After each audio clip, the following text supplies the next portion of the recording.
Welcome to my channel. कैसे हो तुम सब लोग। My name is Mahak Bafna and I am a second year student at Shri Ram college of commerce, university of Delhi.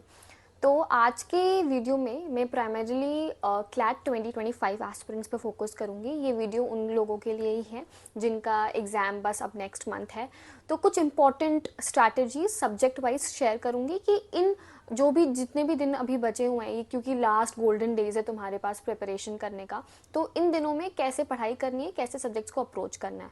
तो देखो, सबसे पहले तो ये मैं क्लैरिफाई कर देती हूँ कि मॉक्स अभी जो है तुम्हें करने हैं, बस एक वीक जब बचा हो एग्जाम के तब स्टॉप कर देना, ठीक है। तब जो है किसी भी टाइप का मॉक कोशिश करना कि अवॉइड करो मॉक को देना।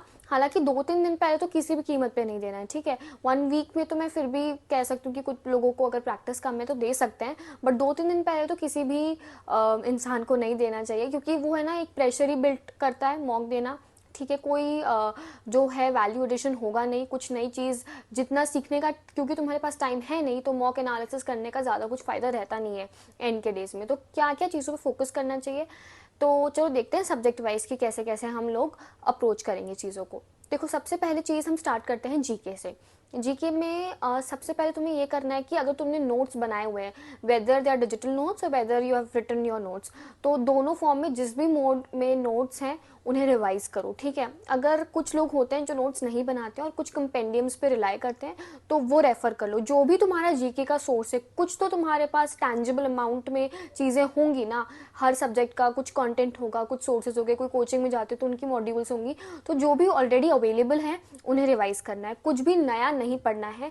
मोस्ट प्रॉब्ली नवंबर 15 तक का जो है तुमसे ज़्यादा से ज़्यादा जीके पूछ लेंगे, उसके बाद का इतना वो नहीं पूछेंगे। बहुत ही रिसेंट जो एग्जाम के कुछ ही दिन पहले हुआ होता है वो यूजुअली नहीं पूछते, बट मैं एक चीज़ बोलूँगी कि कोप 29 ज़रूर कवर कर लेना। ऑल्दो ये अभी इस टाइम पीरियड पे हो रहा है, पर कोप 29 एक हिस्टोरिक एक तरीके की हिस्टोरिक कॉन्फ्रेंस है, तो ज़रूरी है कवर करना। तो कोप 29 इज़ एन एक्सेप्शन, बाकी सारी चीज़ें तुम छोड़ सकते हो। अब जो चीज़ें जीके इवेंट्स हो रहे हैं, तो जो भी अब हो चुका है सारे मतलब नवंबर से पहले अक्टूबर तक का, वो अच्छे से रिवाइज कर लेना जीके के अंदर। ऑलरेडी एग्जिस्टिंग रिवाइज करना है, अगेन मैं बोल रही हूँ, नया नहीं पढ़ना है। बट मैं ये नहीं बोलूँगी कि तुम न्यूज़पेपर पढ़ना छोड़ दो, न्यूज़पेपर पढ़ते रहो, क्योंकि तुम्हारी रीडिंग स्पीड जो है वो मेंटेन रहेगी। और जो पुराने जीके के टॉपिक्स है, देखो न्यूज़ ना वही कुछ रेपिटेड टॉपिक्स होते हैं, रेपिटेटिव, जो बार बार आते रहते हैं न्यूज़ के अंदर, तो तुम्हें वो सारी चीज़ें ब्रशअप हो जाएगी न्यूज़पेपर पढ़ने से। तो न्यूज़पेपर रीडिंग नहीं छोड़नी है, पर हाँ, जो तुम नोट्स बनाते हो वो तुम छोड़ सकते हो न्यूज़पेपर से, जो नोट्स बनाते हो, या फिर कोई दूसरा सोर्स है जिससे तुम न्यूज़ कवर कर रहे हो, कोई वेबसाइट्स वगैरह है, तो वो सारी चीज़ें छोड़ दो इन डेज़ के लिए। बस पुराना जो है वो रिवाइज करना है जीके के अंदर, ठीक है।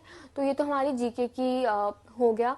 और जो भी तुम मॉक्स में गलतियां करते हो वो ध्यान में रखना कि हाँ, मैंने ये क्वेश्चन गलत किया था, तो मैं एक बार वापस रिवाइज कर लेती हूँ कि हाँ, इसका ये चीफ है, ये इसका डेट है, तो वो सारी चीज़ें ध्यान में रखनी है। ध्यान रखना, अगेन मैं बोल रही हूँ, एग्जिस्टिंग रिवाइज करना है, नया नहीं पढ़ना है। अब आगे बढ़ते हैं क्वांट पे। क्वांट पे ना देखो, वो ही टॉपिक्स अब कवर करो जो एग्जाम में बहुत बार पूछे गए हैं। सैम्पल पेपर्स रेफर करो। मॉक्स कोचिंग की एक जगह है और सैम्पल पेपर्स अलग जगह हैं। सैम्पल पेपर्स इरिप्लेसेबल है, उनको अच्छे से अटेम्प्ट करो, उनको अच्छे से जो है समझो क्लैट का पैटर्न क्या है, क्योंकि कहीं ना कहीं पेपर उस सैम्पल पेपर पर ही बेस्ड होगा, ठीक है। कोई कोचिंग के मॉक्स से नहीं बनने वाला है। कोचिंग के मॉक्स होते हैं तुम्हें प्रैक्टिस देने के लिए, इन्वायरमेंट देने के लिए, बस, और कुछ भी नहीं। तो ध्यान रखना, जो रेपिटेड टॉपिक्स है क्लैट के अंदर, या फिर तुम्हारी अगर कोई कोचिंग वगैरह जाते हो तो उन्होंने कुछ इंपॉर्टेंट टॉपिक्स बताए होंगे, जैसे परसेंटेज, डेटा इंटरप्रिटेशन, जो पाई चार्ट्स वगैरह को एनालाइज करते हैं, वेन डायग्राम्स, अगर कुछ ऐसा बताया है तो वो वाले टॉपिक्स अच्छे से रिवाइज कर लो। तुम्हें खुद भी पता चल जाता है ना इतनी प्रेपरेशन के बाद कि इनफैक्ट मॉक्स में भी कौन से टॉपिक्स जो है वो बहुत रिपीट हो रहे हैं, तो वो टॉपिक्स कर लेना। बाकी जो होते हैं ना छोटे मोटे टॉपिक जो तुम्हें बहुत कॉम्प्लिकेटेड भी लग रहे हैं और तुम्हें लग रहा है कि इतने आने के चांसेस है नहीं, तो वो छोड़ सकते हो, ठीक है। अब इस मोमेंट पे तुम्हें बहुत प्रैक्टिकली, बहुत लॉजिकली काम करना है, इमोशनली काम नहीं करना है कि यार मेरा मन कर रहा है ये टॉपिक करने का तो मैं कर लूँ, नहीं, ऐसा तो फिर है ना बहुत चीज़ें से गड़बड़ हो जाएगी। इससे अच्छा है दिमाग में क्लियर फ्रेमवर्क बनाओ कि मुझे क्या क्या चीज़ें करनी है और उसी के हिसाब से करो। तो क्वांट में सिर्फ इंपॉर्टेंट टॉपिक्स जो मोस्टली आस्ड होते हैं, ठीक है, फ्रीक्वेंटली आस्ड है, क्लैट के पेपर्स में तुम्हारे मेंटर्स ने सजेस्ट करा है, सिर्फ हमें वही करना है और उन पर ही प्रैक्टिस करनी है। अब हमारे पास टाइम नहीं है कि हम नया कुछ सीखें या नया कॉन्सेप्ट पढ़ें, ठीक है। तो ये चीज़ तो आई थिंक मेरे हिसाब से क्लियर हो जाएगी। अब आगे बढ़ते हैं। आगे नेक्स्ट सेक्शन है हमारा क्रिटिकल रीजनिंग। क्रिटिकल रीजनिंग को कैसे करना है? क्रिटिकल रीजनिंग में अगेन पैसेजेस ही लगाओ। अब जो है, अगर तुम्हें अभी भी प्रॉब्लम आ रही है इन्फ्रेंसेस अजम्पशंस में, तो छोटे छोटे वीडियोस देख सकते हो कि इन्फ्रेंस क्या होता है, अजम्पशन क्या होता है, दोनों में डिफरेंस क्या होता है। ठीक है, इनफैक्ट मैंने एक वीडियो भी बनाया था जिसके अंदर मैंने बताया था कि कैसे तुम अच्छे से पढ़ सकते हो पैसेज को और इन्फ्रेंस अजम्पशन में क्या डिफरेंस है। तो वो तुम देख सकते हो, चेकआउट कर सकते हो, मेरे चैनल पे अवेलेबल होगा वो वीडियो। और इन जनरल भी पैसेजेस को सॉल्व करने में हेल्प आएगी उस वीडियो को देख करके, तो वो देख लेना। ठीक है, तो अगेन क्रिटिकल रीजनिंग में पैसेजेस ही करने हैं। अगर कोई कॉन्सेप्ट नहीं याद आ रहा है तो ही हम वापस उसकी थ्योरी पे जाएंगे, उसकी डेफिनेशन इन्फ्लुएंसेस की।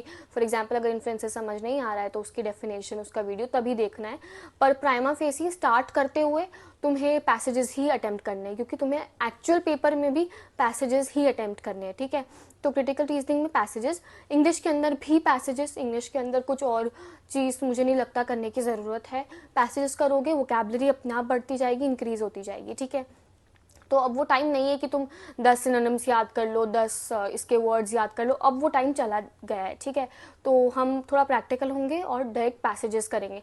हमको उस चीज़ की तैयारी करनी है जो अभी नेक्स्ट मंथ ही होने वाली है। ठीक है, तो एग्जाम में जो तुम्हें करना है अभी से उसकी आदत डाल दो। ठीक है, अब वो सारी चीज़ें जो होती है ना, सप्लीमेंट्स होते हैं, कॉम्प्लीमेंट्स होते हैं, उन सारी चीज़ को सेकेंड प्रायोरिटी दे दो और फर्स्ट प्रायोरिटी वही चीज़ को रखो जो तुम्हें इमीडिएट रिजल्ट देगी। ठीक है, और डायरेक्टली अफेक्ट करेगा तुम्हारे एग्जाम परफॉर्मेंस को। ठीक है, तो इंग्लिश हो गया, हमारा सीआर हो गया। अब हम आ जाते हैं हमारे लीगल रीजनिंग में, जो कि एक बहुत ही इंपॉर्टेंट सेक्शन है। लीगल रीजनिंग में जैसे टॉर्ट्स क्रिमिनल लॉ है, अगर तुम कोई चीज़ भूल चुके हो तो उसको रिवाइज कर लो, नहीं तो पैसेजेस ही अटेम्प्ट करो। ठीक है, क्योंकि लीगल रीजनिंग में तो मैं मान सकती हूँ कि हाँ, मतलब भूल जाता है इंसान, क्योंकि बहुत सारी चीज़ें होती है। अगर जैसे कल्पेबल होमोसाइड, मर्डर का डिफरेंस नहीं याद आ रहा है तो उसे वापस जाके रिवाइज कर लो, शॉर्ट वीडियोस देखो, हर चीज़ ना। अब कोई लंबा लंबा टास्क मत उठाओ, अब छोटे छोटे चीज़ों को कंप्लीट करते जाओ जो तुम्हें क्विक मार्क्स देंगी। अब वो टाइम हमारे पास चला गया है जब हम एक होता है ना, एक स्ट्रैटेजी बनाएं, एक ब्रॉड तरीके से सारी चीज़ों को समझें। अब हमारे पास वो टाइम नहीं है, तो हमें क्विक मार्क्स पर फोकस करना है। तुम्हें ये देखना है कि कैसे तुम जो है ऐसे अटेम्प्ट करो पेपर कि तुम्हारा जो मैक्सिमम मार्क्स आ पाए। कौन सा सेक्शन तुम्हारा वीक है, कौन सा सेक्शन तुम्हारा स्ट्रॉन्ग है, तुम कैसे उस सेक्शन को स्ट्रॉन्ग कर सकते हो, ये तुम्हें सेल्फ एनालिसिस करने की इस वक्त बहुत ज़्यादा ज़रूरत है। ठीक है, मॉक को लेके बैठो कि तुम क्या गलतियां करते हो। मैंने अपने जैसे पुराने वीडियो में भी कहा है कि मिस्टेक्स का एक बनाया करो शीट, जो तुम मिस्टेक्स कर रहे हो वो तुम्हें पता चलनी चाहिए, एक दिन पहले रिवाइज करने के लिए बहुत काम आती है। फॉर एग्जाम्पल तुम अजम्पशंस के क्वेश्चंस हर बार गलत करते हो, मेन आइडिया के क्वेश्चंस गलत करते हो, तो वो तुम अपने उसमें लिख दो कि हाँ, मेरे को एक बार फिर रिवाइज करके जाना है कि क्या कॉन्सेप्ट होता है, कैसे आइडेंटिफाई करते हैं। तो वो सारी चीज़ें अपने लिए ना एग्जाम के 2-3 दिन बहुत ईजी बना लो। ठीक है, अभी से उसकी तैयारी कर लो 2-3 दिनों की। उन 2-3 दिनों के लिए अभी से तैयारी करनी ही पड़ेगी, नहीं तो तुम पैनिक हो जाओगे, एंजाइटी हो जाएगी और उतना अच्छे से परफॉर्म नहीं कर पाओगे एक्चुअल एग्जाम डे पे। लोगों की बातों में नहीं आ रहा है कि हमने तो ये भी कर लिया, ये वाली मॉड्यूल कर ली, ये कर लिया, ये सोर्स भी रेफ़र कर रहे हैं, ये वेबसाइट भी रेफ़र कर रहे हैं। ये बहुत लोग, देखो सब लोगों का अपना अपना तरीका होता है, तो इस तरीके से बिल्कुल भी इन्फ्लुएंस नहीं होना है कि यार मैंने तो ये भी नहीं करा, मेरा तो ये कॉन्सेप्ट रहता है, ये टॉपिक रहता है मैथ्स में, ये चीज़ें रह रही है। जितना हो चुका है बस उसको ही रिवाइज करते रहो, क्योंकि देखो तुम्हें भी नहीं पता है कि क्लैट कंसोर्शियम तुमसे क्या पूछ लेगा। फॉर एग्जाम्पल तुमने 10 टॉपिक्स करे, तुम्हारे फ्रेंड ने 10 टॉपिक्स करे, पर जो क्लैट कंसोर्शियम है उसने 21st टॉपिक पूछ लिया, तो तुम दोनों का ही कुछ बेनिफिट नहीं हो पाएगा।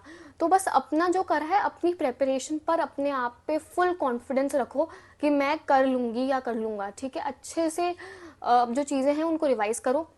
और देखो अब मैं जैसे रिवीजन स्ट्रैटेजी बताई है अलग अलग सेक्शन की, तो जब तुम रिवीजन करोगे, जब तुम मॉक्स करोगे, तुम्हें यह भी लगेगा स्पेशली जीके के अंदर कि तुम बहुत चीज़ें भूल रहे हो, मतलब तुम्हें नहीं याद आ रहा है। फॉर एग्जाम्पल आंसर 1979 है तो तुम्हें लग रहा है 1978 है, बहुत माइन्यूट डिफरेंसेस आ रहे हैं, तुम नामों में कंफ्यूज हो रहे हो। तो वो सब उन सारी चीज़ों का इकलौता रीज़न होता है एंजाइटी। टेंशन लेना बंद करो, स्ट्रेस फ्री होके पेपर दोगे तो उससे अच्छी चीज़ कोई हो नहीं सकती। जितना तुम स्ट्रेस फ्री रहोगे, जितना तुम कूल और काम लोगे एग्ज़ाम को, देखो एग्ज़ाम तुम्हारी लाइफ का एक पार्ट है, तुम्हारी पूरी लाइफ नहीं है। इस बात को अच्छे से अपने दिमाग के अंदर फिट कर लो। ठीक है, और बिलीव मी, अगर तुम बिना किसी स्ट्रेस के, बिना किसी टेंशन के, एकदम चिल होके, एकदम हंसते खेलते जाओगे ना पेपर में, और पेपर को भी एकदम ऐसे स्मार्टली और हैप्पीली अटेम्प्ट करोगे, तो बहुत अच्छे आएंगे रिजल्ट्स। खुश रहो यार, एंजॉय द प्रोसेस। क्योंकि मतलब मैं हमेशा ये कहती हूँ कि जो है सफ़र खूबसूरत होता है मंजिल से भी। तो इस सफ़र को एंजॉय करो, ये टाइम वापस नहीं आएगा। अच्छे से मतलब हर चीज़ को है ना हैप्पीली लो। पढ़ाई को एक बोझ मत बनाओ, अच्छे से पढ़ाई करो, आराम से हो जाएगा, ठीक है। तो बस आज की वीडियो में मुझे इतना ही कहना था। कुछ और भी चीज़ें पूछनी हो तो कमेंट सेक्शन में लिख सकते हो, डीएम कर सकते हो, मेल कर सकते हो, जो भी तुम्हें सही लगे। तो आज की वीडियो के लिए बस इतना ही। अगर वीडियो अच्छा लगा हो तो लाइक करना, चैनल को सब्सक्राइब करना। मिलता है नेक्स्ट वीडियो में, बाय बाय।